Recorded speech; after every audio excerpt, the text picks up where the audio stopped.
रूपी जडले लोचन पायी स्थिरावले मन, देह भान हरपला तुझ पाहता विठ्ठला. या विठ्ठलाला पाहण्यासाठी आणि त्याच्या चरणावर नतमस्तक होण्यासाठी राज्याच्या कानाकोपऱ्यातून आषाढी यात्रेच्या सोहळ्यासाठी भाविक पंढरपूरकडे मार्गस्थ झालेले आहेत आणि या भाविकांना सहज, सुलभ आणि जलद दर्शन मिळावं यासाठी आज देवाचा पलंग काढण्यात आलेला आहे आणि देवाला लोड दिलेला आहे. आपण बघू शकताय विठुरायाच्या पाठीमागे एक जांभळा लोड दिसतोय, तो लोड दिलेला आहे. देवाला आता 24 तास दर्शन आपल्या भाविकांना द्यायचं आहे.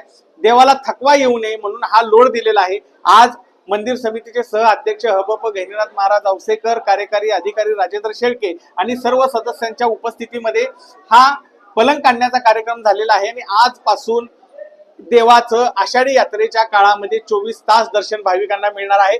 साधारण देवाचे नित्य उपचार झाल्यानंतर 22 तास 15 मिनिटे देव आपल्या भाविकांना दर्शन देणार आहे आणि आषाढीच्या काळामध्ये हे दर्शन 24 तास मिळत असल्याने भाविकांची देखील सोय होणार आहे. या काळात व्हीआयपी दर्शन देखील बंद ठेवण्याचे आदेश पालकमंत्री जयकुमार गोरे यांनी दिल्याने तो देखील 3 ते 4 तासाचा कालावधी कमी होणार असल्याने भाविकांना आता विठुरायाचं जलद, सुलभ दर्शन मिळणार आहे.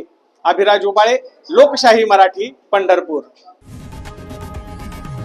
लोकशाही मराठी ऐका, पहा, जागरूक रहा.